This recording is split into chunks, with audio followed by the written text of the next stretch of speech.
नमस्कार और बहुत बहुत स्वागत है आपका। आपके साथ मैं हूं विपिन भट्ट और आप देख रहे हैं बाजार अगले हफ्ते।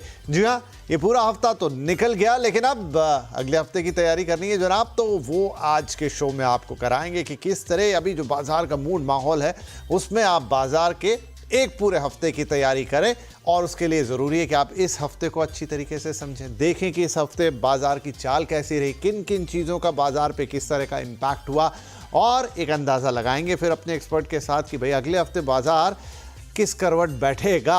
और कुछ स्टॉक स्पेसिफिक चीज़ें बात करेंगे, कुछ ओवरऑल बात करेंगे, और आपके सवाल होंगे जो हमें रास्ता दिखाएंगे कि अभी आपका क्या इस वक्त बाजार के अंदर पोजीशन है और उस पोजीशन को आप कैसे बेहतर बना सकते हैं। तो चलिए, बहुत बहुत स्वागत है आपका बाजार अगले हफ्ते में। और अगर बाजार को अच्छी तरह समझना है, जैसे मैंने कहा, तो सबसे पहले ये जान लेना है कि बाजार में अभी क्या हुआ। तो आज की बात कर लें। बाजार में लगातार बिकवाली का दौर जारी ही है। लगातार 8वें ट्रेडिंग सेशन में बाजार गिरावट पर बंद हुआ है। आज अगर इस हफ्ते की मैं बात करूं तो आप देखिए, सेंसेक्स में करीब 2.5% की गिरावट, निफ्टी 2.5% से ज़्यादा गिर चुका है इस पूरे हफ्ते में। वो चार्ट फिर से लेके आते हैं एक बार आपके लिए। सेक्टर वॉच तो हम कर ही लेंगे, लेकिन निफ्टी बैंक में 2% से ज़्यादा की गिरावट। मिड कैप इंडेक्स आप देखिए 7.25% से ज़्यादा की गिरावट। तो mid cap, small cap market की स्थिति यहाँ पर तो कोई बहुत अच्छी पिक्चर ये बाजार की नहीं है। उसमें आज का दिन भी एक्सेप्शन नहीं था जब बाजार गिरावट के साथ बंद हुआ। तो ये पूरे हफ्ते की तस्वीर, जिससे आपको आइडिया लग रहा है कि बाजार में क्या स्थिति रही और अब अगले हफ्ते बाजार कैसा रहेगा, इस पर भी हमारी नज़र होगी। कुछ और आंकड़े मैं आपको बताऊंगा, लेकिन उससे पहले मैं आपका तारुफ करा दूं कि आज कौन मेहमान हमारे साथ शामिल हो रहे हैं। तो आज कार्यक्रम में हमारे साथ हैं ट्रेडर और मार्केट एक्सपर्ट अमित सेठ साहब। उनके साथ हम अगले हफ्ते का विश्लेषण करेंगे। सर, बहुत बहुत स्वागत है आपका। तो दर्शकों को कुछ मैं डेटास बता रहा था, तो कुछ और डेटा आपको बता देता हूं, कुछ इंडाइसेस और क्या स्थिति रही उनकी, उस पर भी नज़र डाल लेते हैं। तो देखिए, स्मॉल कैप 9%, 9.5%, माइक्रो कैप में भी लगभग वही हाल, रियल्टी इंडेक्स भी 9% से ज़्यादा गिरा हुआ, निफ्टी मीडिया। तो आप जिस इंडेक्स को उठा के देखेंगे वहाँ पर आपको गिरावट ही नज़र आएगी। स्टॉक स्पेसिफिक तो आप देखिए, आयशर मोटर जैसे शेयर में 12% से ज़्यादा की गिरावट, ये टॉप लूजर्स हैं। BEL 9% से ज़्यादा, हीरो मोटोकॉर्प में भी लगभग उतनी ही गिरावट, और महिंद्रा एंड महिंद्रा भी 8% से ज़्यादा टूटा। तो बड़े दिग्गज भी धराशायी हो चले। भारती, बजाज फिनसर्व, ब्रिटानिया, कोटक महिंद्रा बैंक, ये वो ज़रूर शेयर रहे जिन्होंने थोड़ा इस बाजार में भी दम दिखाया। तो देखिए, यही अब इस बाजार का कमाल है। ऐसे बाजार में आपके लिए राइट पिक, राइट स्ट्रैटेजी होना बहुत ज़्यादा ज़रूरी है, क्योंकि ऐसा नहीं कि सब कुछ गिर रहा है, कुछ चढ़ भी रहे हैं इसी बाजार के अंदर, लेकिन क्या वो आपके पोर्टफोलियो में शामिल हैं, ये सारी बातें रहेंगी। तो चलिए बातचीत की शुरुआत करते हैं।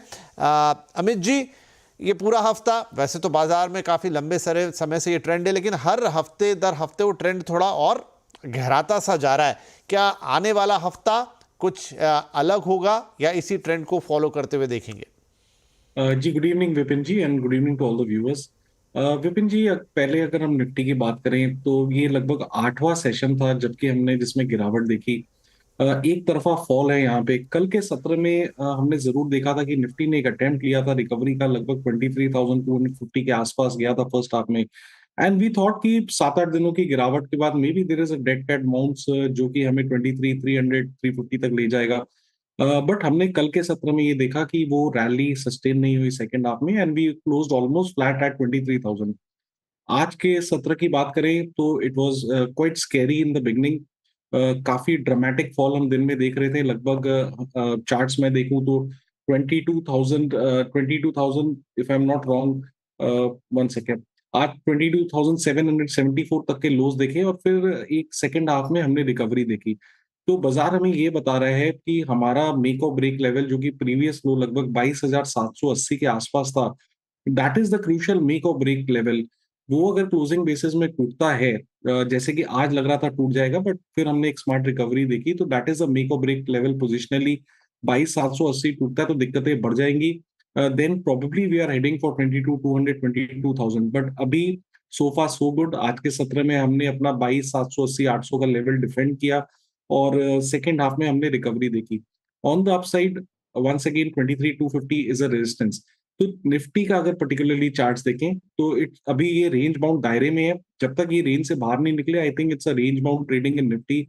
Bank Nifty, although it's down but it's a shade better than Nifty. Bank Nifty जैसे आपने कहा, आज Kotak Mahindra bank was doing well, ICICI bank was doing well. Bank Nifty ने अपने रीसेंट लोज चेक नहीं किए, टेस्ट नहीं किए। इनफैक्ट बैंक निफ्टी के रीसेंट लोज लगभग 48,000 47,800 के आसपास आते थे। तो अगर इन दोनों इंडेक्सेस को कंपेयर करें तो बैंक निफ्टी शेड बेटर है निफ्टी से।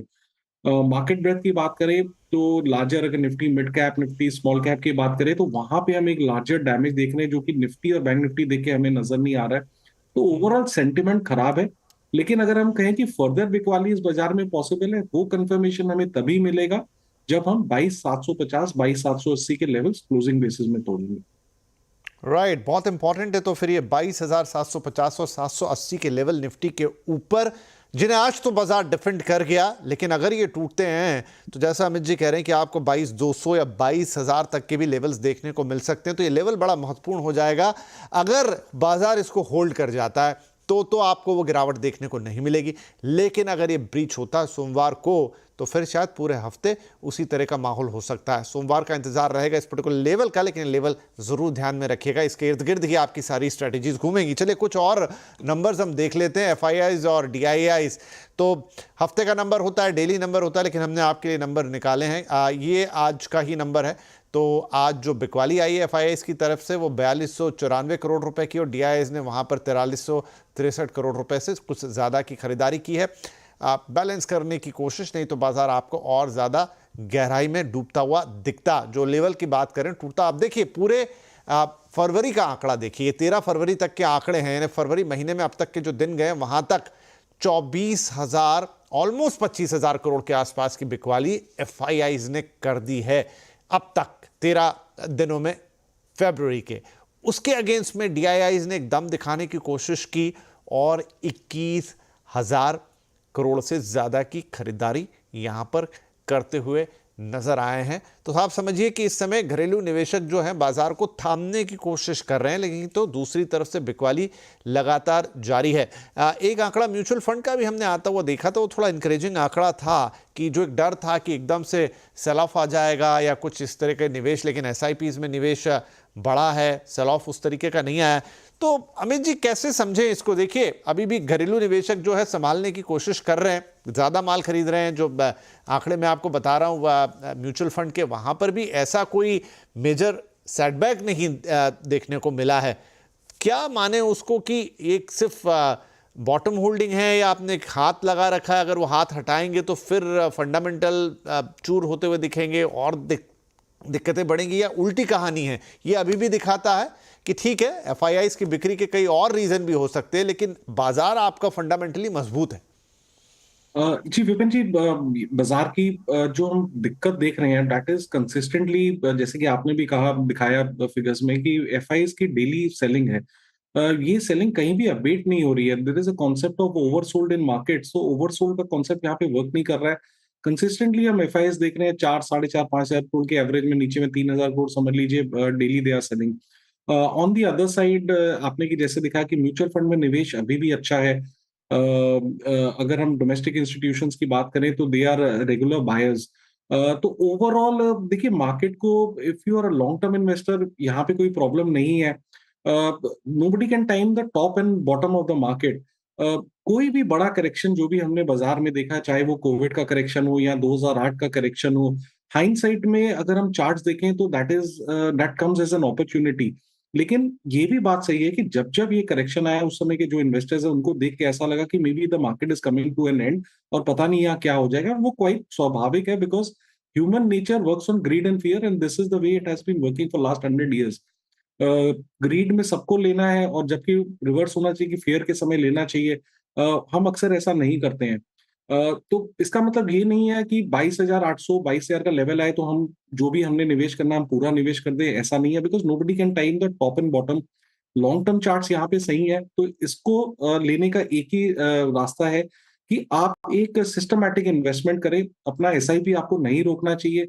आज अगर मैं कहता हूँ बाजार 22,000 भी आ जाए तो आपका जो नेक्स्ट एवरेज है, you are not investing in one go.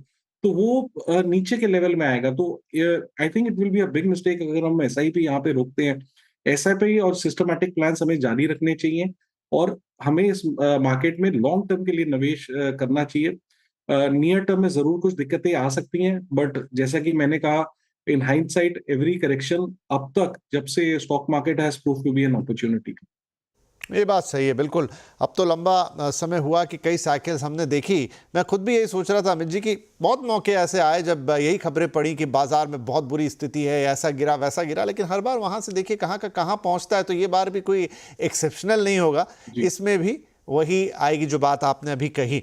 Right, अब कुछ सवाल जवाब के सिलसिले को भी शुरू कर लेते हैं और साथ में कुछ और खबरें लेते चलेंगे जिनका इम्पैक्ट आपको अगले हफ्ते मार्केट में देखने को मिल सकता है। पहले कॉलर है हमारे पास मिस्टर अंकित सेन फ्रॉम जबलपुर। अंकित भाई बहुत स्वागत है आपका, क्या सवाल लेकर आए हैं? जी सर, मेरा इरकॉन मेरे पास में है सर, 130 शेयर 186 का एवरेज करके अभी क्या किया जाए उसमें आगे की सर? ओके, हाँ जी, 130 शेयर हैं 186 के भाव पे। देखिए अभी तो कोई भी शेयर हाथ लगाएं, मैं रोज ही हम जब शो कर रहे हैं तो इधर जो साइड वाला कॉलम है वहाँ लाल रंग का वो स्माइली ही आता है जिसका मुंह थोड़ा टेढ़ा मेढ़ा है, क्योंकि नुकसान बहुत हो रहा है इन दिनों और गिरते बाजार में ये आम कहानी रहती है। 28 रुपये पर शेयर का सर इनको इरकॉन में लॉस है, 186 की इनकी खरीदारी है। फिलहाल क्या करना चाहिए इस बाजार में?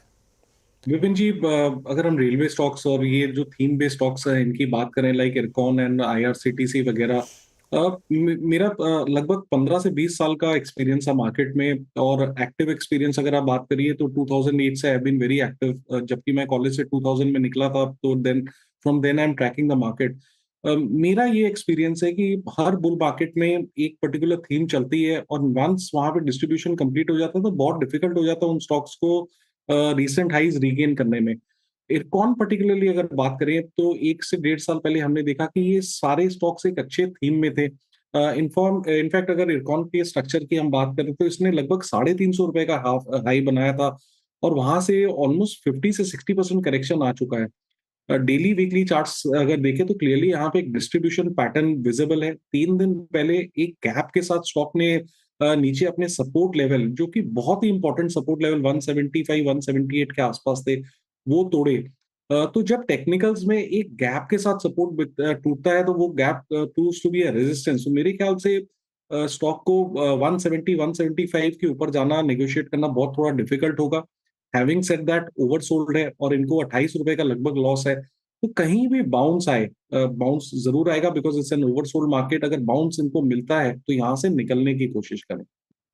राइट अंकित भाई, तो सेल ऑन राइस देखिए अभी हमने आपको चार्ट भी दिखाया, कभी 350 पे हुआ करता था ये स्टॉक, लेकिन अभी वहां से आधे से भी ज्यादा घट चुका है। फिलहाल पक्का कुछ नहीं, तो एक सेल ऑन राइस की स्ट्रेटेजी है कि बाउंस बैक जैसे ही इसमें मिले यहाँ से, क्योंकि एक बड़ा लेवल 178 का जो बता रहे हैं अमित जी तोड़ गया है, और कितना घुसेगा कहना मुश्किल है।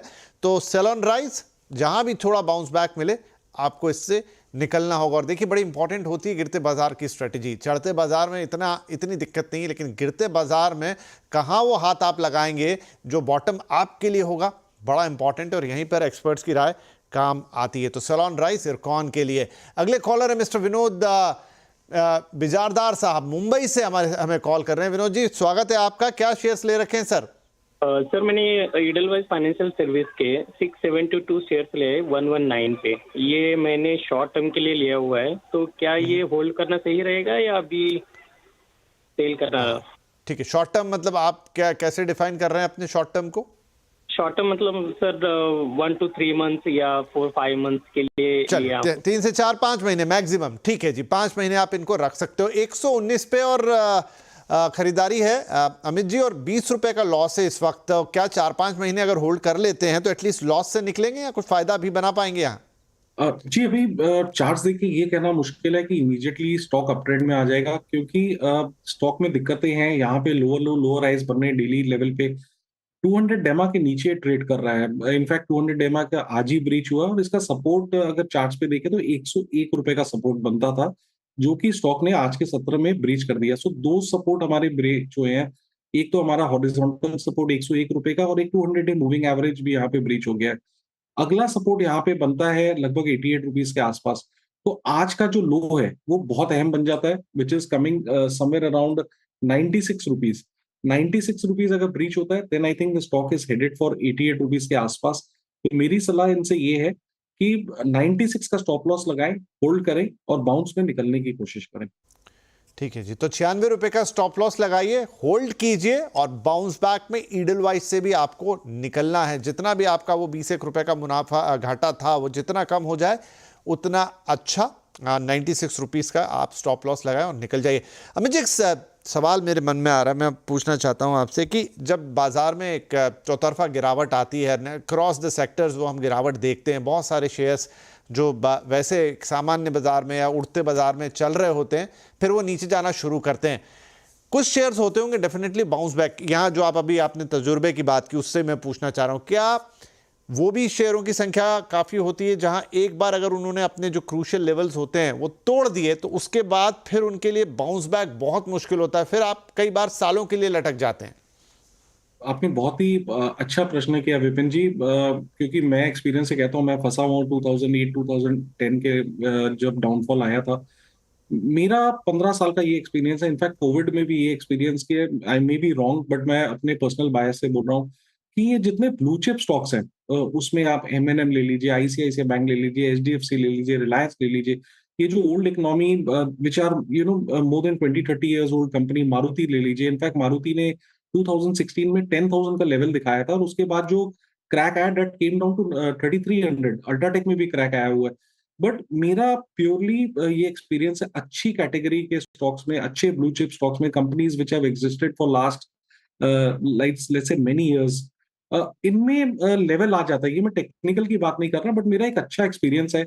एचडीएफसी, आईसीआईसीआई, एक्सिस, ये सब जितने न्यू ओल्ड इकोनॉमी स्टॉक्स हैं जो काफी दिनों से हम ब्लू चिप की कैटेगरी में कहते हैं, मेरा ये एक्सपीरियंस है कि ये लॉन्ग रन में रिवॉर्डिंग हो जाते हैं। आपको एग्जांपल देता हूँ, M&M was trading around 700-750 Covid के क्रैश से पहले। क्रैश के बाद लगभग वो स्टॉक 300-350 के आसपास आ गया और आप खुद देख सकते हैं स्क्रीन में कि अभी उसका क्या भाव है। Similarly Reliance was trading at 900, it came down to 500-550 Covid के क्रैश के समय। एंड देन प्री स्प्लिट की मैं बात कर रहा हूँ, अभी तो 1200 का अगर डबल करे 2400, तो इनफैक्ट 32-3300 तक गया। तो मेरा ये थिंकिंग है कि अच्छी क्वालिटी के स्टॉक्स अगर मार्केट में करेक्शन आए तो I think it's a good opportunity to create a long term portfolio for yourself. कितनी अच्छी बात कही है यहाँ पर अमित जी ने कि देखिए, एक तो अच्छे स्टॉक्स लेने का फायदा ये कि अगर वो गिर भी गए गंदे बाजार में तो वो वापस बाउंस बैक करते हैं और अच्छा खासा बाउंस बैक करते हैं। और दूसरी बात, मौका आपके लिए लगता है गिरते बाजार में कि जो क्वालिटी स्टॉक हैं जिनका बाउंस बैक करना अमूमन तय है, अगर आप उन्हें लेते हैं तो आपका फायदा बनेगा। देखिए, कई बार कुछ ऐसे स्टॉक्स होते हैं जो आपको लगता है बड़ा चल रहा है, कॉशियस करते हैं हमारे एक्सपर्ट आपको कि जब चल रहे हैं तो बढ़िया चल रहे हैं, लेकिन अगर कुछ ऐसा खराब समय आया बाजार के अंदर तो फिर तकलीफ, पेन भी वहाँ सबसे ज़्यादा होता है। तो ये तो एक गोल्डन रूल है, अच्छे स्टॉक्स, क्वालिटी स्टॉक्स ठीक है, कभी थोड़ा स्लो चलेंगे, धीमे जाएंगे, लेकिन जब तकलीफ का वक्त आएगा वही काम आएंगे। और अभी का मार्केट तो खरीदने का मौका आपको देता है ऐसे स्टॉक्स को और अच्छे भाव पे, अच्छे वैल्यूएशन पे। एक छोटा ब्रेक लेते हैं यहाँ पर। और एक और घटना है अभी की जो मार्केट पे इम्पैक्ट दिखा सकती है, वो है प्रधानमंत्री मोदी का अमेरिका दौरा जो कि कंप्लीट हो गया है। वहाँ से बहुत सारी चीज़ें आ रही हैं, क्या उसका कोई एक इम्पैक्ट हम मार्केट में सोमवार को देखेंगे? ये भी एक इंपॉर्टेंट प्रश्न होगा, पूछेंगे अमित जी से इस ब्रेक के बाद।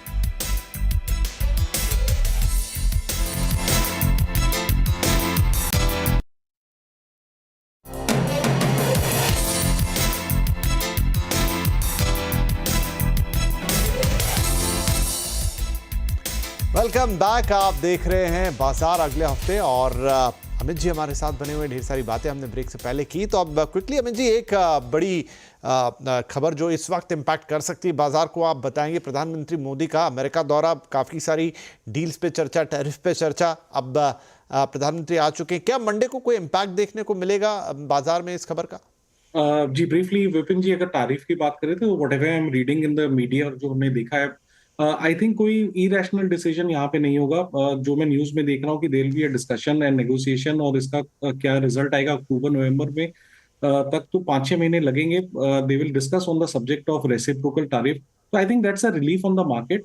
तो tariff I don't think it's going to impact our market much.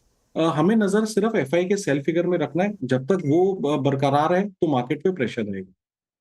Right, चलिए, लेकिन सोमवार के लिए एक अंक है, उसको नोट करके रख लीजिए, जो अमित जी ने शुरुआत में ही बता दिया था, निफ्टी के लिए 22,750 के लेवल, 750 से 780 ये एक बड़ा नंबर होगा। अगर ये ब्रीच होता है तो फिर आपको एक दिशा दिखेगी लाल रंग वाली, और अगर ये ब्रीच नहीं होता है और अगर सस्टेन करता है बाजार तो हो सकता है अपने आप को ऊपर रखने की कोशिश करे, आगे बढ़ाने की कोशिश करे। लेकिन फिलहाल तो जो ट्रेंड है बाजार का उसमें आपको एक कॉशियस ट्रेंड, और अमित जी ने ड्यूरिंग द शो एक बहुत अच्छी बात की, बड़ा मौका मिलता है ऐसे बाजार में आपको क्वालिटी स्टॉक्स खरीदने का। ये बात उन्होंने अपने अनुभव से की और विस्तार में उसे बताया भी। तो अमित जी बहुत बहुत धन्यवाद। आपने हमारे दर्शकों के लिए अगले हफ्ते की एक सॉलिड बैकग्राउंड, एक सॉलिड फाउंडेशन दी है, और इसके आधार पर अगर लोग सोमवार को अपने ट्रेड्स को देखेंगे, अपने मार्केट को समझेंगे तो बेहतर कर पाएंगे। बहुत बहुत शुक्रिया, और सभी दर्शकों का भी हमारे साथ इस कार्यक्रम में जुड़ने के लिए। नमस्कार।